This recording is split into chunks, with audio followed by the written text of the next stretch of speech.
Welcome to the People of Purpose talk show, Youth Day edition. I'm your host, Michelle Benjamin, and this episode is dedicated to the bold spirit of young people rising with purpose, power, and action. From the city of George to Dallas to New York to New Jersey to Merebank, Durban. Today celebrates the leaders of tomorrow and those who inspire them. What does youth leadership demand in today's world? Young people here in the U.S. have always been involved with the fight for human rights. And judging from what we've seen or what I've seen in South Africa, has always been the case with young people there as well. We know that what happened with Hector Peterson and other young people there, a movement, I think that, as I understand it, started when young people were told that they were going to be taught in the Dutch language, and they didn't understand that language. So it was just another something that was not right, and they just decided it was time to do something about it. And the same thing has happened here in the United States. For the most part, young people have always been involved in the movement, going all the way back to Martin Luther King days, and the Student Nonviolent Coordinating Committee was really the reason that the march across the Pettus Bridge took place. Well, if I think about it in terms of my space in music, I think that the arts are places for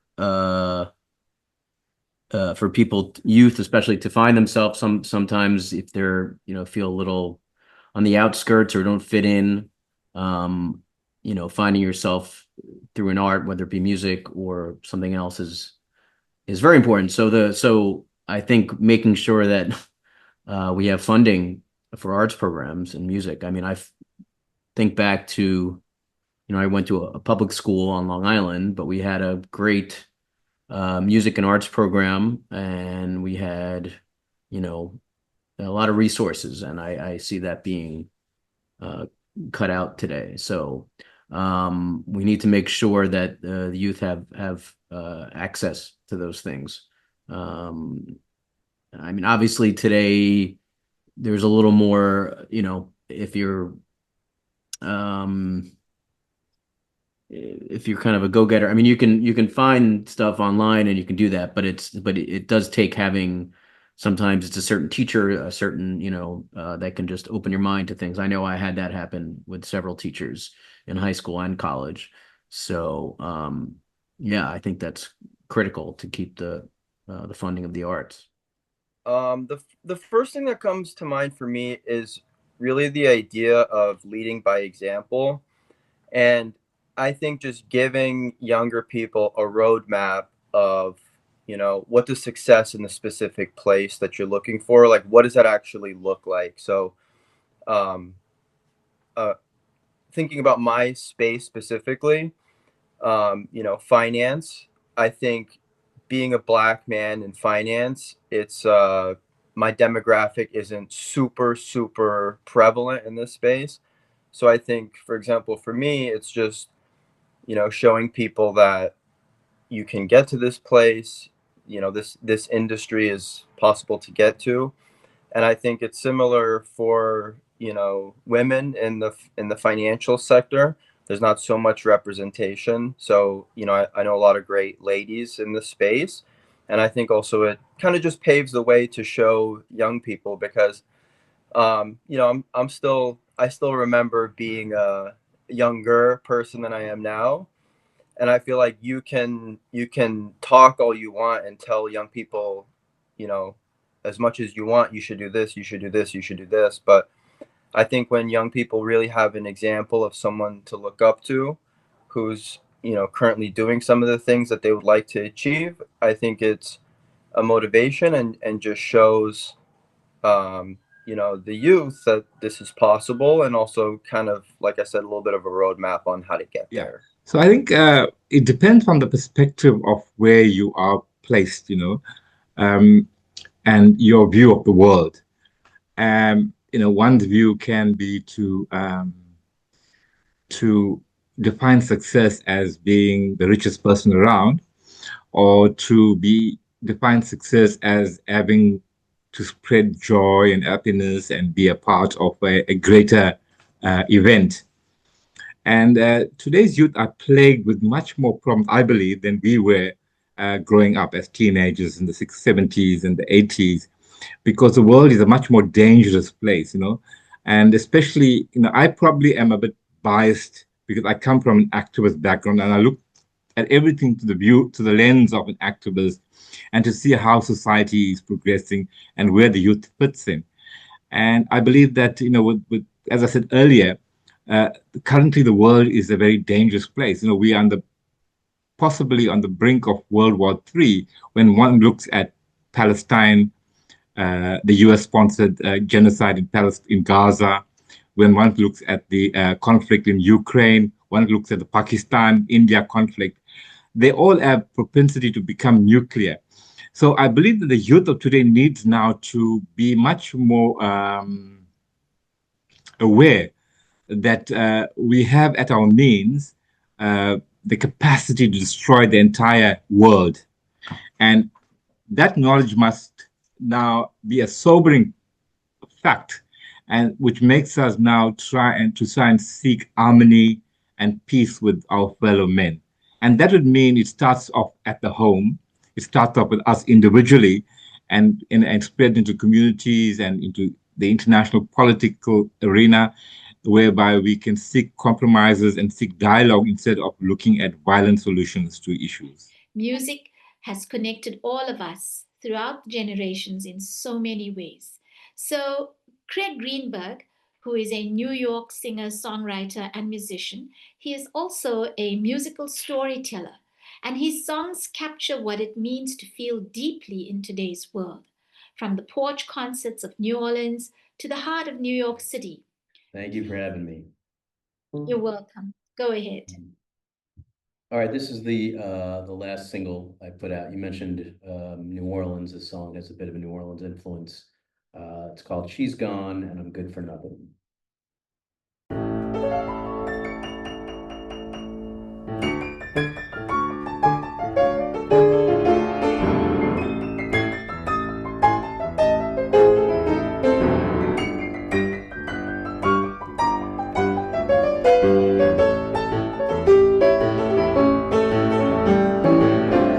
Keeps me waiting, I'm so afraid that she'll be letting me down. I say I'll give it just another day, but oh, not a word or a sound. And I must be misreading her subtle signs, 'cause I never saw her leaving me here. After a moment we were so aligned, she would turn around and just disappear. I always thought we'd turn into something, but now she's gone and I'm good for nothing.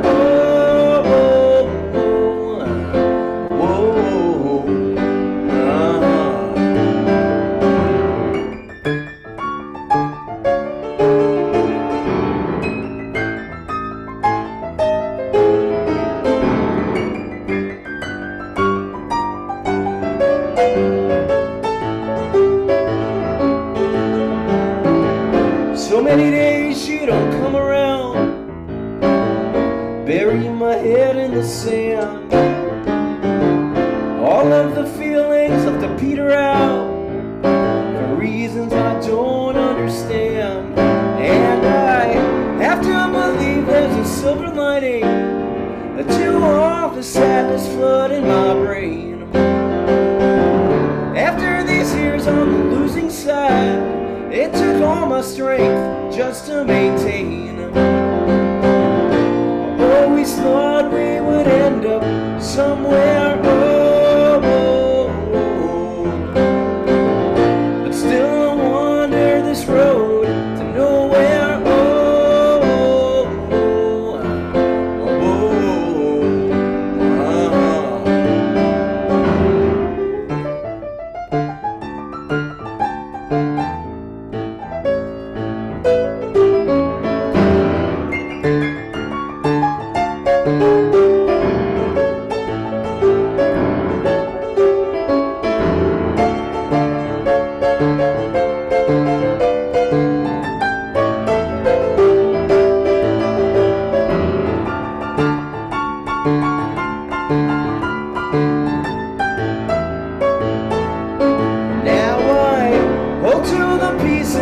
still remain. I can see her face if I close my eyes.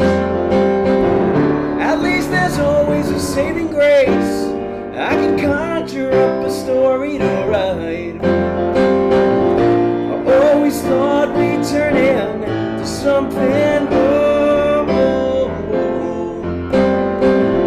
But now she's gone and I'm good for nothing.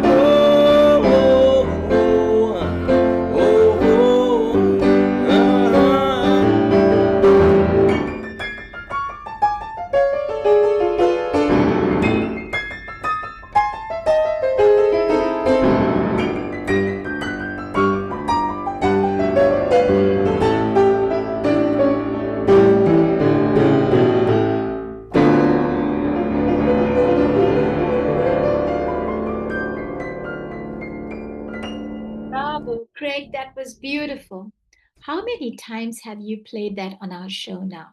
I think we were the first people to hear that, and we're very honored. So, how is the EP doing? I know you recently released it. Oh no, I just released that single. I mean, this was the second of two singles, but the record is still in the works, and Still in the so works, okay. finishing up the last actually 3 songs right now, and the plan is to release the album in late fall, the full album, Beautiful, 10 songs. Just for the benefit of our guests as well, Craig is also part of the board of voters for the Grammy Awards. So he's a very prestigious American musician and is highly esteemed in South Africa and the United States.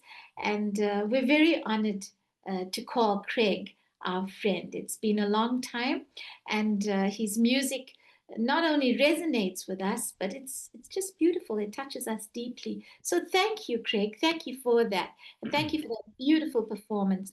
And your music, uh, it reaches various generations, not just people of a certain age. You seem to have that broad spectrum in your reach. So, how do you hope your music resonates with today's youth, especially those navigating love, loss, and identity? um, well, I mean, well, I'll just say, aside from the content or the meaning of the songs, I mean, I consider myself kind of a throwback in a lot of ways. I value clearly, musicality and some. So and you hear obviously some elements of blues, some elements of jazz. So I try to take all the things. So I just feel like I'm trying to make the music that I don't really hear being made that much these days. But in terms of the content, I mean, there are stories that are as old as time. Love and loss, everybody goes through that pain. So as a songwriter, I just try to tap into my own experience and what I've been through, and hope that resonates. And I mean, I don't target it obviously toward young people, but there's a universality to it, and I try to kind of connect with that as much as I can. So, and if it's good music, people will connect with it. That's my that's my Thank you, theory. Fred. That was a great answer. So you recently came back from New Orleans, the Jazz and Heritage Festival, and you want to talk about that a little bit? Sure. Well, New Orleans is I call it my second city after New York. I've been going there for many years. So I went to school in the South in Atlanta, so I love that city. It's during COVID, I spent a couple months down there, and I've just kind of always just like to go there and kind of soak in that town, in the musical influence, and it's kind of seeped into my writing over the last couple of years, and it's only going to be more. I just look at it, New Orleans is such a deep history of music, and wherever I am in the pop rock world, I mean, it's like a separate stream down there. So I try to, like to have one foot in that one as well. But anyway, I did a few gigs while I was there during Jazz Fest. the Jazz Fest is 2 weekends, so the weekend between is a good time to play if you're from out of town, especially. So I did this port show. I did a couple sets. This other piano player invited me to play a couple of sets at this piano player night that he was hosting. And I also accompanied a songwriter friend who's from there on a set of hers at a local venue in town. So I got to do quite a bit of playing, and so it was good to get to be in the mix there during Jazz Fest, because it really That's is. wonderful, Craig. That's great. Sounds like you had a great time. And I followed your posts and on your social media. It was a great way to share your experiences there as well. And so that tune you just played for us, She's Gone and I'm Good for Nothing. This is your new single, which you've just released. Is it part of a larger project? Yeah, like I mentioned, it's the second single off the album that I'm working on, which is going to be 10 songs.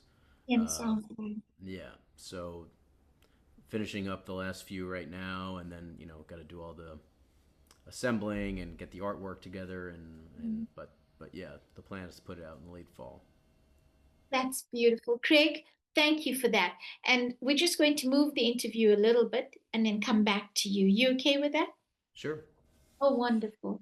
So I'm going to turn my attention now to my dear friend, the Honorable Helen Giddings, all the way from Dallas, Texas. A trailblazer in public service and a transcontinental advocate for youth empowerment. She's our honorary consul for South Africa, and she was appointed by President Nelson Mandela himself.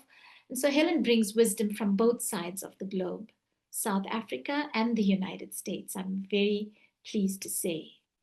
So, Helen, June 16th is a defining day in South Africa's history. I know you reflected a bit on the legacy of the Soweto uprising and its lessons for today. But to you personally, with the way our world is going, especially your world in the United States, what are the lessons for us from that particular day in South Africa's history? I think one of the things that we have to remember is to make sure that going forward, we tell what happened to young people. One of the things that I'm seeing in the United States and in South Africa is something of a disconnect between the younger people who never lived through apartheid and who never lived through Jim Crow, and they don't quite connect with that because they don't remember any of those things. And I think one of the things that we have to do is to do a better job. I think that's one of the things that the Jewish community does extremely well, is making sure that everybody remembers what happened years and years ago. And I just see it all the time that young people, when we talk about Jim Crow, and now in the United States, it's even going to be more important that in families we talk to children, because we're not going to be able to get it in our classrooms, in the classrooms of the students, because now slavery in the U.S. was forced immigration. So we were immigrants here, not slaves, as Black people. And it's important for us to make sure that we tell our children what actually happened and make sure that they do not forget themselves, forget these things, because that's one of the things that I think bothers me most, is there's this disconnection with our history, and some of it is not that long ago. But I do want to say one other thing, because as you know, I'm having to leave early, but I heard Yannik say that he was an entrepreneur. And that's one of the things that I'm so excited about here in the United States, that our young people come out of college today and they're not looking for a job. They're looking to open up their companies. They're looking to become entrepreneurs. And as I heard Yanni, I thought about my own grandson just out of college at Prairie View A&M and working as a teacher here. And he just debuted his line of clothing. I mean, I have no idea how this kid thought he could do that, or he didn't come to me for help. He just did it. And less than a year into the business, he debuted his collection that he was asked to do for our basketball team here in Dallas, the Dallas Oh, Mavericks. And oh, his entire collection of over 1,000 pieces sold out in one day. So oh, that's my grandson. But guess what? I mean, he is just one of many. All of these young people. I do a women's conference every year, and I make sure that we have college women there and women in their 20s and 30s there. And I'm just amazed. All of these people have come up with all of these things and found ways to actually get out there and make a living. And that's exciting for me. thank you, Helen. That was so encouraging. And sharing about your grandson. Wow. Congratulations to him. That was great. That was great, especially since he did it on his own. You've worked closely with youth in both America and South Africa. What similarities do you see in their struggles and their strengths? Well, I think one of the things that I notice in both is they want to be a part of planning their future. They want to be a part of finding solutions to some of the issues that we're facing in the world today. They don't want us to be so parochial. They want to do it themselves. And I hate to keep going back to my grandson, but I am an entrepreneur of some note here. I've been in business for 35 years and I have a fairly sizable business. And I have said to my grandson on several occasions, I mean, I do have a few dollars that I would be willing to invest. I would need to see some things. And I have not seen any things, which is saying to me, he's saying, I don't really need you to do this. I got this. And I'm thinking, wow, I have all this experience. I could probably cause you to not make some of the mistakes that I made. So I think young people want to do it themselves. And I think they are uh, thinking about how to create a better world for all of us. They understand the connectedness between South Africa and the U.S. and between countries and young people, and they identify with that. And I think they really believe that they are the ones that they have been waiting for, and that it is up to them to do everything within their power to make this world better. And I particularly work with a lot of young women and mentor them, and I am just so excited about how bright they are, how much they have to offer, and I am just very pleased that I have an opportunity to offer them a little bit of advice, that kind of advice that, I would have given myself when I was 22 or whatever, and I wouldn't have listened to it then. And hopefully they're listening to a little of it. Thank you, Helen. That was lovely, very encouraging. And so the youth of 1976 stood for justice and education. And as you mentioned earlier, they wanted uh, to be represented in their own language and not to be educated in a language they considered foreign. And that was how the uprising started. So, what values must today's youth reclaim to thrive? Well, I think one of the things that it's important for our young people to hear and understand, and it's necessary for us to get that over to them, is that in fact they're at this point in the U.S., in South Africa, and perhaps beyond, there really is an effort to turn back the clock of time. I mean, so some of these things that they've never seen and never identified with or are coming back, things that they've never had to deal with. And so I think it's, again, important to make sure that we understand that there's a tendency to be coming for somebody else. But as long as we sit back and don't do anything when they come for somebody else, sooner or later, they come for us.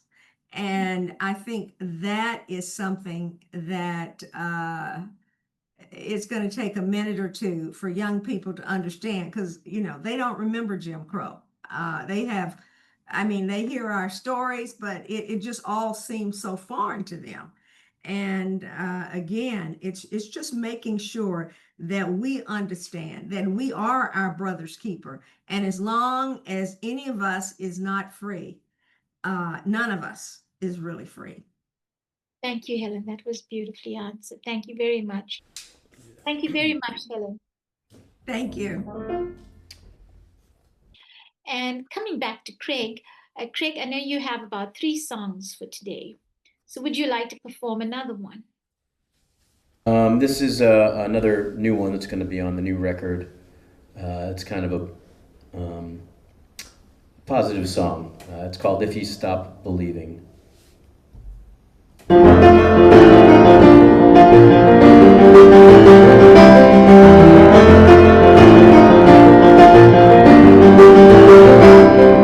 Shed light when you're not sure where to go. Shed light when there's darkness in the road. Walk up to the mountain if there's answers that you seek. Wade into the water to wash your spirit clean. Find another reason to keep faith within your heart. 'Cause if you stop believing, then the whole thing comes apart.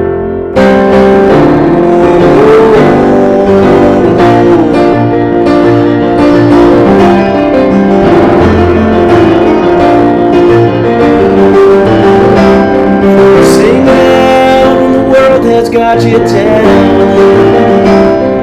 Sing out when there's no peace to be found. Find the inspiration in all of nature's wild. Filter aggravations and steal away your smile. Cherish every moment with the ones you call your friends. 'Cause if you lose connection, then the story has to end.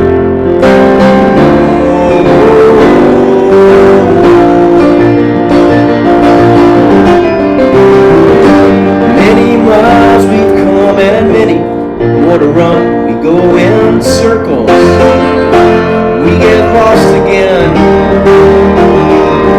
It's not the things we have, it's the ones we love that let us know it's worth it. When we're falling down,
philosopher's stone.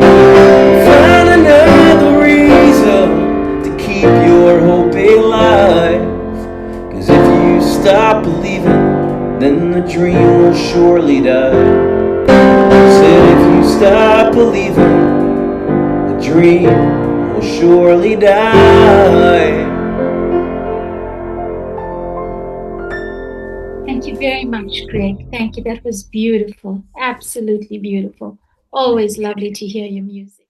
Yannik Mahlangu is a young new generation leader building financial empowerment from legacy and vision. He is the CEO of Zulu Dreams Capital, LLC, and a former Ivy League tennis champion who studied at Georgetown University. Yannik, your father's life from township to Ivy League inspiration, how has it shaped your path? I kind of throughout my life, I knew that my dad, he started tennis at a young age, and he worked real hard and, got through all kinds of obstacles and difficulties and eventually ended up getting a tennis scholarship in the US. So that's been something, that's always really inspired me also to work hard and in my tennis career. And also, my mom, also the two of them, they really sacrificed a lot for myself and my brother. And, the way that I've kind of seen it, um, even when I was a little bit younger, is that they really did a lot of hard work. Like I said, came through a lot of obstacles and really sacrificed a lot to give us a good opportunity to, find success of our own. So, through tennis and through being able to work hard in tennis and, also get a scholarship for college, tennis is something that, my dad was my coach when I was younger. And tennis has been something for me that's really opened a lot of doors in my life because I was able to get to college. And, after I finished college, the degree that I got really helped open a lot of doors in the financial industry for me. So yeah, I'd say that's a little bit about kind of the journey to here and you know how it's helped me in my life. Wonderful. What role did discipline, sport, and faith play in your upbringing? That's a great question. I would say, especially with tennis largely being an individual sport, it's just something that demands you to find a trust in yourself and find a confidence in yourself and be able to push yourself through difficult situations. um, and I think sports in general are something that really help you understand that instant gratification or just finding things in life where you're instantly finding success are a little bit rare. So tennis really helped me learn that, if you push yourself and work hard over a long period of time, and if you believe in yourself, then you'll be able to, achieve. And I think that's something for me that later on in my life, in different pursuits that I've had, has helped shaped kind of my mindset. So, like, just two really quick examples. When I finished college, I had applied for a bunch of jobs, and I found myself at an entry level role in the wealth management space. And to get into the job, I had to pass a few financial licenses, so I had to take these long tests. And kind of right off the bat, it seemed like this giant mountain I needed to climb because I wasn't so familiar with really anything within financial markets or personal finance. But kind of like I said, it was just something where I kind of figured if I really work hard, if I stick to it, if I work a little bit every single day, I'll learn more and more and more. So when I was able to finally kind of climb the mountain of taking these tests and passing it, it was a great feeling. But also, it wasn't like an accident. It was something that I really stuck with and really worked hard on. And then the other example I wanted to use is my social media. So on the grand scheme of things, with my social media, I'm still a speck of dust. But so I've built my Instagram up. I've got about 11,000 followers on my Instagram account. And, you know, like I said, it's not just one of those things where I just snap my fingers and boom, overnight I had this following. You know, I probably started 2 or 3 years ago. I just found a lot, you know, largely on social media, the financial space was filled with people. Hey, we're going to, you know, make you rich with day trading Bitcoin, or kind of just promising these extreme things. And I found there was a lack of just basic financial education, you know, just people coming from a genuine space to educate rather than kind of sell a course or promise some, you know, crazy results. So, you know, I was posting videos. Sometimes they would get 10 views, sometimes they would get no views, you know, and slowly but surely, I feel like I got a little bit better at making content. I slowly started picking up a little bit of steam.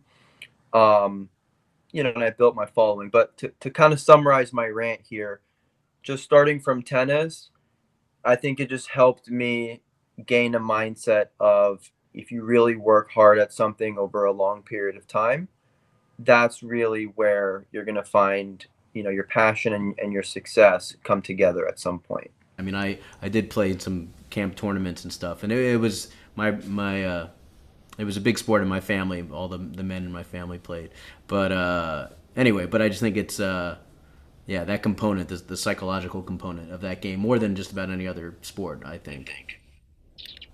Lovely, Yeah, Craig. Thank you for sharing that with us. I was just gonna follow up with what Craig said. You know, I would make a comparison with tennis and with, you know, playing instruments and writing music, where, you know, there's so many things in life where we see people kind of at the finished product. We hear Craig play this wonderful song. And it's just one of those things where I'm sure Craig works day in and day out and has been doing so for years and years and years and years and years. And it's just, you know, the point that I'm just trying to make is, I think we're talking about, you know, success for the youth. I think one thing that's very important to remember as a young person is, when you see these people able to do these things with these platforms, whatever it is, a lot of the times you don't see that massive amount of hard work and just, you know, dedication and discipline, and just sticking with something that you're passionate about for a long period of time, going through the ups and the downs. That's really what's going to help you, you know, find your success. Craig didn't just wake up this morning, oh, I think I'll play the piano. You know, I'm sure, like I said, I'm sure he's been working really hard for a really long time. Yeah, yeah, it's been a long, it was a long development, but definitely, you know, I was lucky because getting the, you know, 10,000 hours in. I mean, that's really, Yeah. And my philosophy has also been, you know, there's obviously trends in music and what's popular, and kind of getting, you know, hitting something and kind of being in the current moment, and that's great if you can do that. But my attitude was always, and it's a quote from Steve Martin that I like. It's, you know, be so good they can't ignore you. I mean, that's, you know, kind of been my attitude. It's just like, well, you know, I don't know where I fit or if I'm gonna strike, you know, the zeitgeist with a, but yeah, just be so good that they, you know, you can't be discarded. But it was a long haul. It was many hours, and it took me a long time to just get to a point where I consider I mean, I really only consider myself, you know, to be really, you know, to have attained the level in the last few years. I mean, it was a long development for sure. Mm-hmm. Wonderful, wonderful, Craig. I think you both can continue this conversation. We should share numbers here. I can see you guys having good chats about all of this. This is wonderful. And Yannik, what was your experience at Georgetown, and how has it guided your approach to purpose-led business? So I would say, you know, there's that expression where you become the people you're surrounded by. I don't know if that's the exact expression, but, you know, it's a common saying. So, you know, I was never really so sure about really what I wanted to do and what kind of career I wanted to pursue. Even through almost finishing college, I wasn't exactly sure. And so when I was in college, I feel like I did a little bit of a decent job of surrounding myself with, you know, career-minded people and people who had already kind of taken some steps to figuring out what they wanted to do with their life. I had friends that were working summer internships. And I think just being surrounded with people who were planning for their future, who were starting to learn about different industries, it had an impact on me. And I played on the tennis team. So a lot of the kids on the tennis team, were doing these types of things. So I think, and again, kind of like thinking in the context of youth, I think something that's really important to think about and remember as you're growing up and getting older is the people that you surround yourself in your life are very important. If the four closest people to you are people who are kind people, successful people, people who are trying to better themselves, people who are trying to, make a positive impact on the community, chances are if you're the fifth person, you're gonna kind of follow in the footsteps, or kind of follow the vibe, to use a word of the young people, the vibe that your close ones are setting. And to kind of take things in the opposite direction, if you've surrounded yourself with people who are destructive, who are not trying to better themselves, I don't even want to bring up these topics, but if you're surrounding yourself with people who are using drugs and alcohol, and your four closest people are people who are really not doing the best for themselves, and you're the fifth person, your life will probably be reflective of the situation. So, to tie it all together, I have a lot of great examples in my life, and even just thinking of people who are kind of in my peer demographic, I really look up to my brother. There's people from school that I really look up to. My fiance, I look up to her in terms of career. So, at Georgetown, I feel like that's really where I got on the trajectory of surrounding myself with people who are setting a good example, and just, setting the tone for the group. That's wonderful, Yannick. That's beautiful that you've been inspired by people who are close to you and you've grown as a young man. You've grown to who you are today. And I think this is a wonderful example as well because you're successful, but not in a showy and a flashy way. You're compassionate, you're kind, and you're caring, and your values are realistic. So, what inspired the launch of Zulu Dreams Capital, and why the name Zulu Dreams? So my kind of path into finance was almost like an accident. When I studied at Georgetown, I had majored in sociology, and so I really wasn't sure exactly what I wanted to do with my career. So I just applied all over the place, and I landed, like I mentioned earlier, in an entry level position in a wealth management firm. And when I was studying for those financial licenses that I had mentioned, it really was the first time that I had ever learned anything. I can't stress enough. I knew nothing about any of these topics. It was the first time I learned about the stock market or bonds, or, you know, like personal finance topics, like how to manage your credit card, how to save, what's the difference between a checking and a savings account. And it just really piqued my interest because I feel like it just opened up this kind of world that I wasn't familiar with, that I feel like so many people aren't familiar with, but it's something that's really important. And so when before even thinking about starting my own business, I worked for a bank for many years, for about 4 years. And then at some point, during the COVID era, I branched off and I felt like I was ready to start the business. So I really wanted to kind of connect my roots and the idea of, the wealth management. So I had named the company Zulu Dreams Capital because, with my dad, I feel like his hard work has kind of played a big role in my life. And I've always been appreciative of kind of him working his way up through tennis and, like I said, giving me a bunch of opportunities.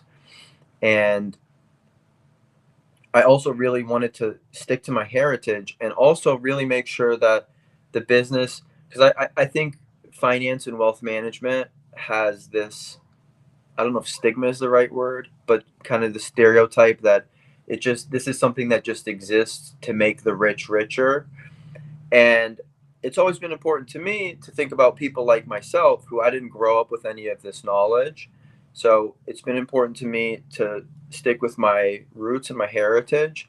It's been important to me to also think about other people who want to do better for themselves, build up their finances, especially young people who might not be so familiar, and then also bridge that with the wealth management world, investing in the stock market, finding strategies to, advance your finances and kind of bringing those two things together. So that was my mindset with naming the company.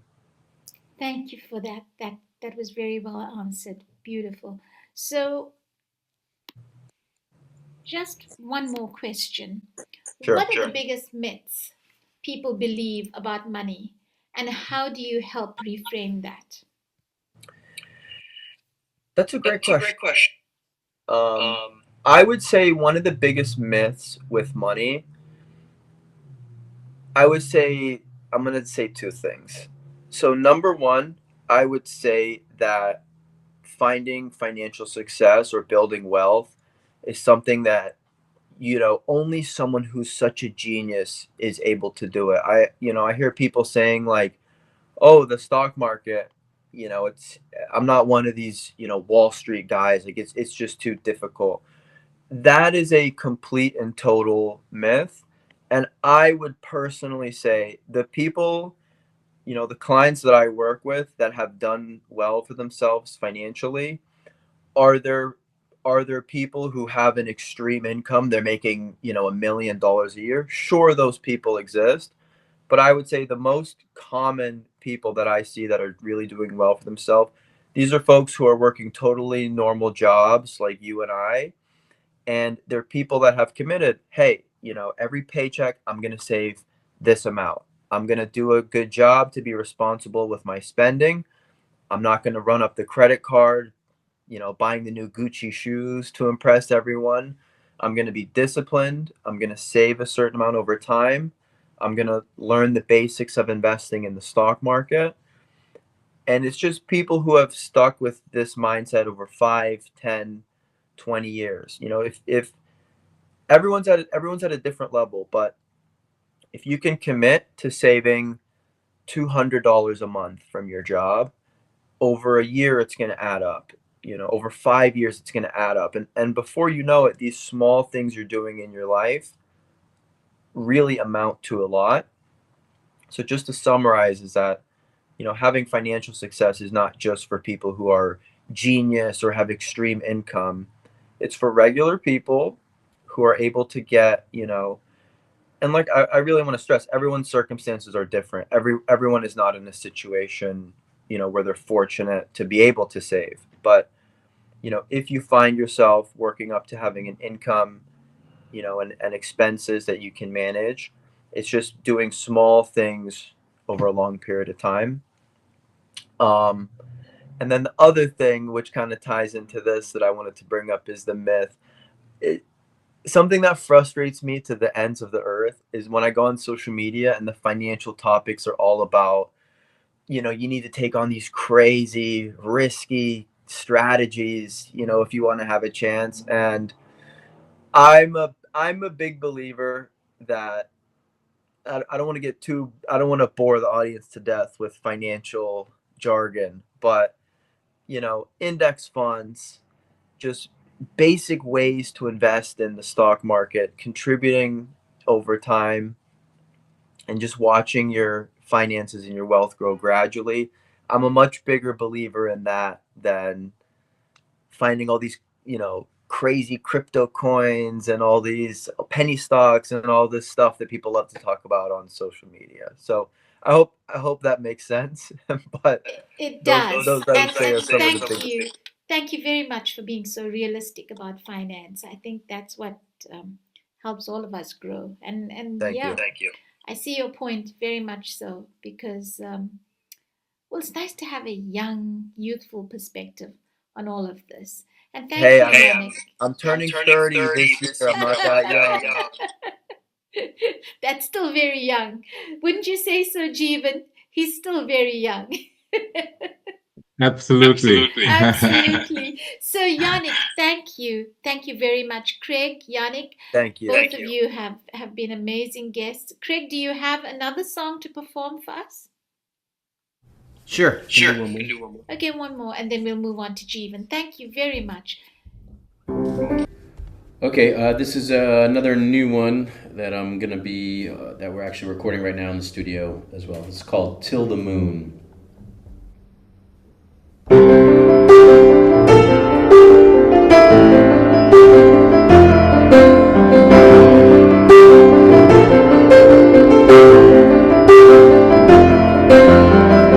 Wait till the moon rise. Wait till the wind is at your back and you're feeling so inspired.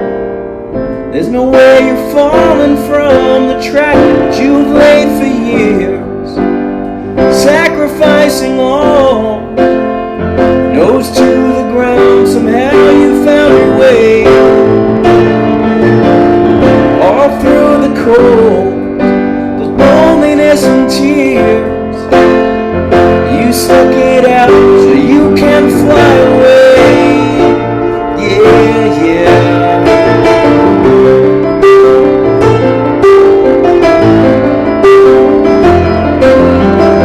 Now your feet are off the ground. There's a sense of wonder to your days. People come from all around to hear the music that you make when the mood is right. When you're drawn into the sound, open your heart and it comes pouring out. You heal the soul with love abundant waves. You send them off into a state of grace.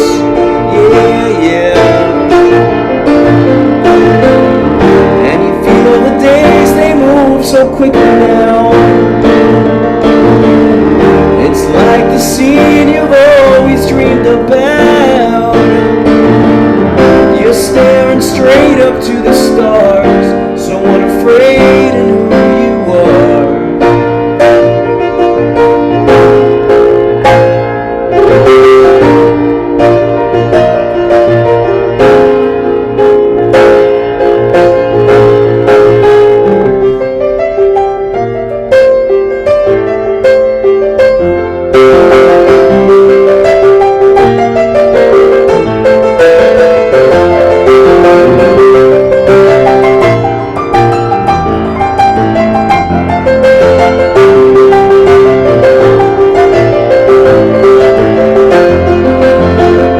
When the mood is right, you're drawn into the sound. Open your heart and it comes pouring out.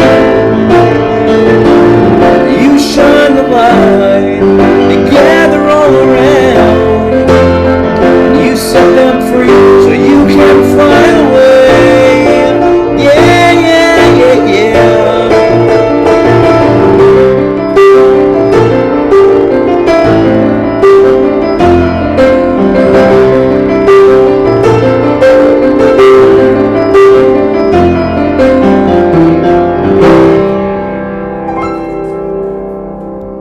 Thank you, Craig. Thank you very much. Craig, just one question. Yeah. Helen mentioned, yes, you deserve a hand for that. That song's beautiful. Is it on the new album? It will be, yeah. Yeah. Wonderful, wonderful. Helen mentioned that Jewish families have a way of sharing with younger people, generationally about, for instance, the Holocaust and just telling stories. What's the difference? What do Jewish families do that the rest of us probably not doing? Well, I don't know if it's the rest of people. I mean, Jews, education has always been very highly regarded. Jews are known as people of the book historically. So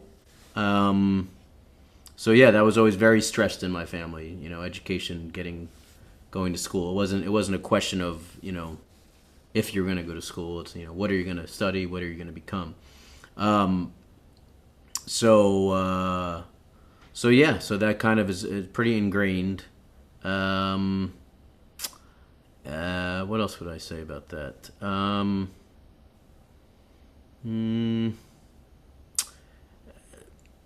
I mean, also, I think a deep sense of history, not being so drawn into, like we were saying before, everything of the moment and thinking of longer term. I mean, I guess because been around for many thousands of years, there's a sense of just not kind of going for what's current, what's in the moment, kind of thinking in a longer term and kind of projecting over time.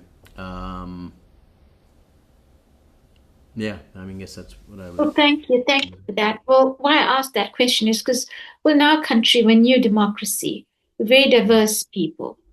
Myself, I'm from Indian ethnicity, Jeeven himself, and we have Jews here, Black people, Chinese people. The country is very mixed, in that sense. But we have a common history. And I think our common history is that people of color, all of us of color, were at one time oppressed. And Sure. as much as you do not want to hang on to those stories in a negative way, where you produce more hatred and more pain, but it's important to remember stories. And I think that's what the world seems to be going in the wrong direction about when you consider storytelling, especially regarding a people that were oppressed. My culture, for instance, my people come from the Indus Valley. Am I right, Jeevan? That's like thousands and thousands and thousands of years. And we have evolved through generations, through education. And, we always ask, whose education? Because we have our own language, we have our own, everything about us is different compared to the way, for instance, I was raised, perhaps how Jeevan was raised. We had to leave back behind and take something new. But I hear what Helen is saying about Jewish traditions. You said it's thousands of years old. Yeah. And that's true. But to maintain that history that's, thousands of years old, in your own life, how do you maintain that for yourself and future generations that may or may not come out of you, or perhaps family? It depends what the generations look like in your own life. How will you pass on in that sense? I'd love to hear from you, because I think it's an important part of how we live our lives, how we tell our stories, even parts of our lives that were painful. How do we tell those stories to grow and to build as a people? That's a heavy one. I mean, for me personally, as a songwriter, I mean, that's what one of the great things about what I do is that, I mean, writing is how I process life, at this point. So it's how I process what I'm going through. Also, sometimes I've written some political songs, as you know. Yeah, I mean, that to me, my work is my biggest, what I'm gonna leave behind. Yeah,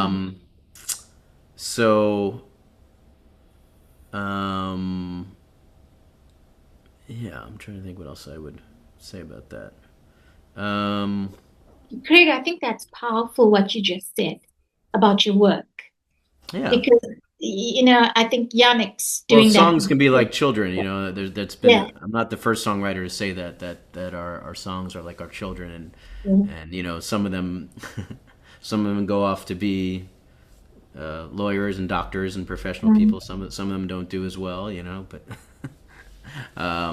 so by that measure, I have many children, even though I'm not a parent. So Thank you. anyway, Thank you very much for that. Sure. That resonates with me as well, because our work, our body of work, and that's where I feel that's what generations to come will discover, the body of work we leave behind. Hopefully.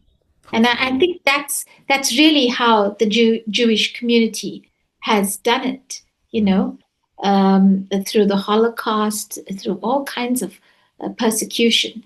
You've managed to maintain that close-knit community sense and way of life. You know, I admire that. And I think Helen does as well. That is why she mentioned it. That was very insightful. Without further ado, we shall go ahead to Jeeven, the activist from Merebank. Said thank you for your putting the show together, and thank you for your bit in creating a better world. And I think networking and bringing people like Craig, Yannik, Helen, and myself, is a step in the right direction. And Yannik, I must say that I resonated so much with your story. Tennis was my favorite sport. Although I didn't play at your level, and my only claim to fame was that I belonged to the Junnigat Road School Tennis Club, and I won my tournament some 40 odd years ago or 50 years ago. And I didn't really pursue that as, we didn't have that opportunity here. And also the other aspect, I also owned a brokerage, a financial services company for many years, over 15 years. So I understand the hard work that went into getting your licensing and stuff, and I like your approach. I'm also a very firm believer of the long haul rather than the get rich kind of thing. We see this Bitcoin, crypto nonsense flooding our screens and our phones, and it's a warning to young people. Craig and Yannik, doing what you did, and I know the discipline it took to be the kind to reach the heights that you did in tennis. I googled you quickly, and your father is Richmond Mahlangu, who found a broken tennis racket and went on to create what he has. And he's created a very powerful legacy in you and your brothers. And I want to compliment you on being such a, you're really an example of what our youth needs to follow in terms of the manner in which you conduct yourself and how you have developed, and the respect and the homage that you pay to your parents. I want to thank you for that. And Craig, I also want to thank you for those wonderful music that you've blessed us with this afternoon. And I can assure you that two of your children are going to be major hits on that album of yours. I thoroughly enjoyed them. And Craig, I may have sounded initially as being prejudiced in some way, but my rant was not against Jewish people. In South Africa, some of our strongest stalwarts, our greatest leaders, were Jewish leaders, and they had no reason. They were white. They came from privileged backgrounds. They were advocates. They were lawyers. And they didn't need to engage in the struggle and go underground, be persecuted, tortured. Ruth first was blown up in a letter bomb. That's Joe Slovo's wife. You may have heard of Joe Slovo, one of our struggle leaders, the chairperson of the South African Communist Party. We have Ronnie Castros.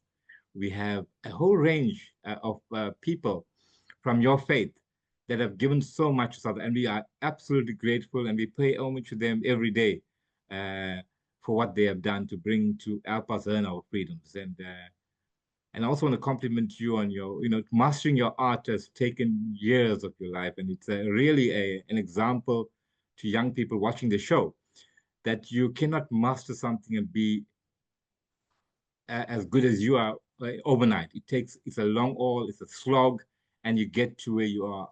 And it's a wonderful example for our youth in this country. Thank you for that. So, Jeeven, about your life as an activist, and just growing up during those years,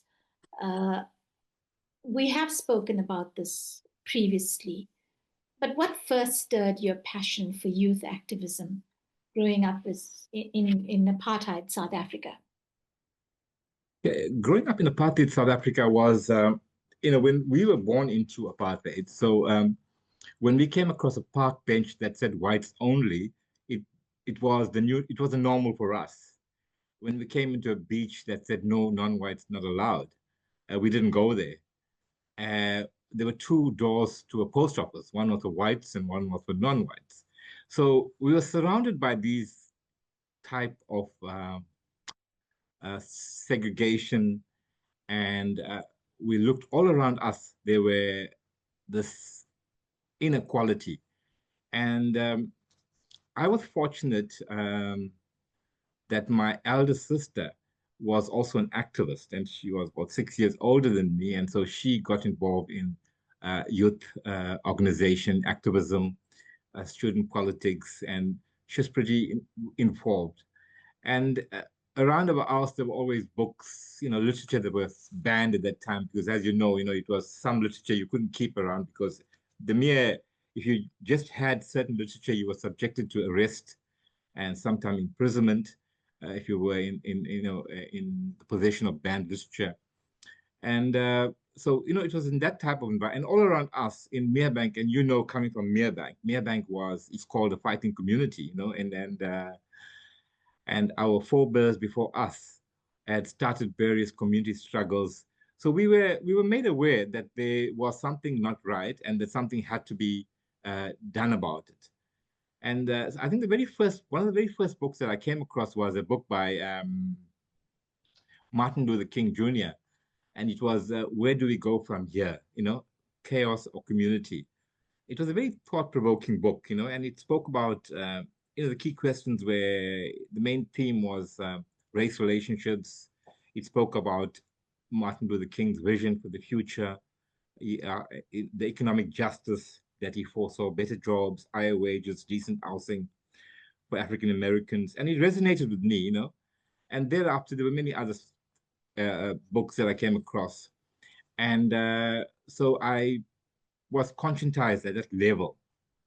And but the Soweto uprising in 1976 was a huge wake up for many of us, especially in the Indian community, because there was this the apartheid that we experienced was a divide and rule policy, where Indians were kept in separate compartments, white people were kept in separate compartments, African people and colored people were kept separately. So when we saw this, what is happening in Soweto, we realized that we had to also do something about it, and so there was this initial stirrings of discomfort within me, and when I went to university in 1979, this was really where my political awakenings began. And there was an incident at university.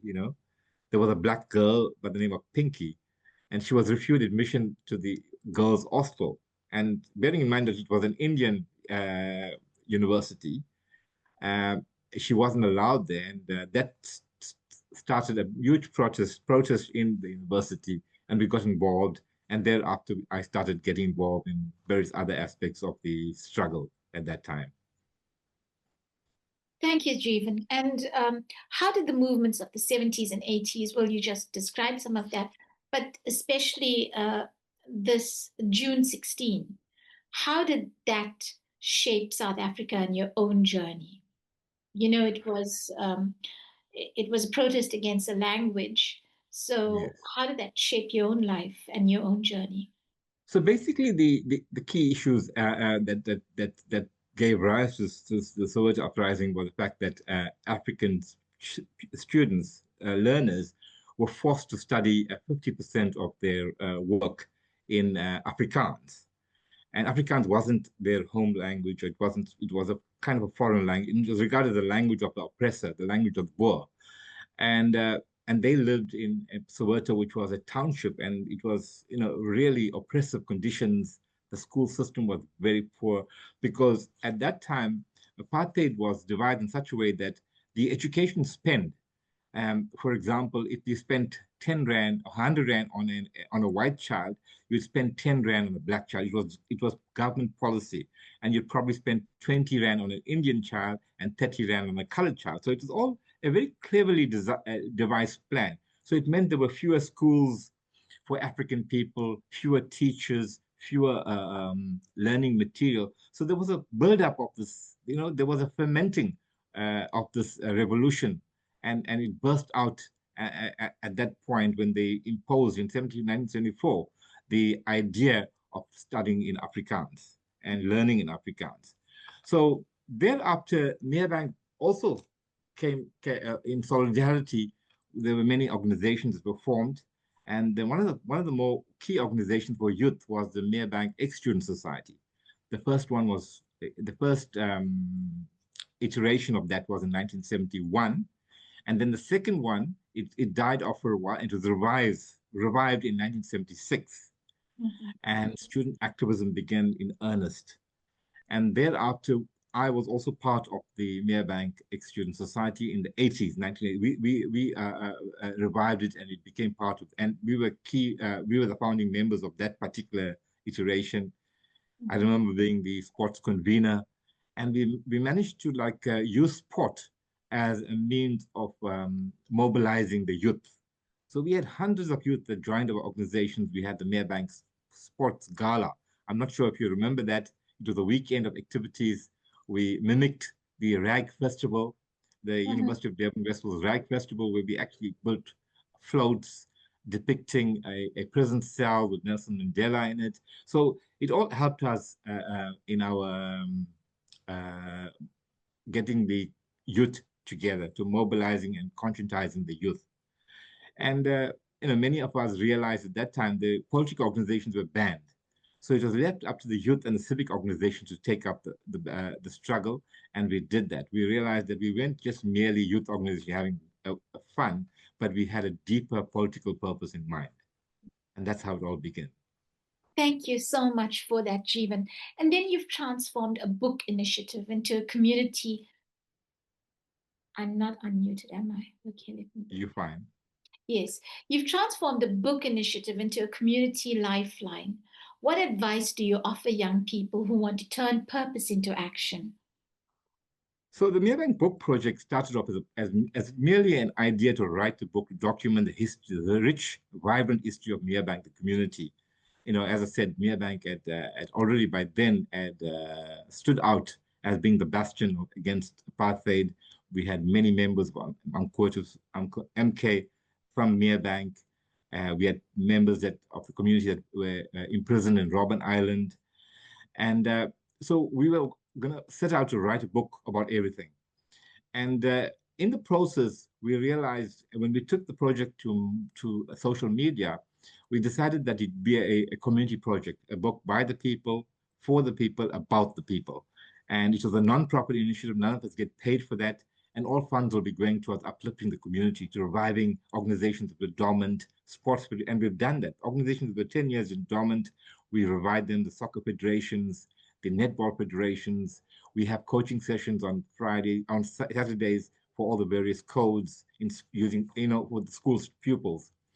And so, basically it told us that, we started small. And that's advice that I would give to young people: to start small, think big. Begin with a manageable project and gradually scale up to, until as you gain momentum, because that's what we did. We took it into social media, to WhatsApp, to Facebook, and as people joined our groupings, other projects started emanating from that.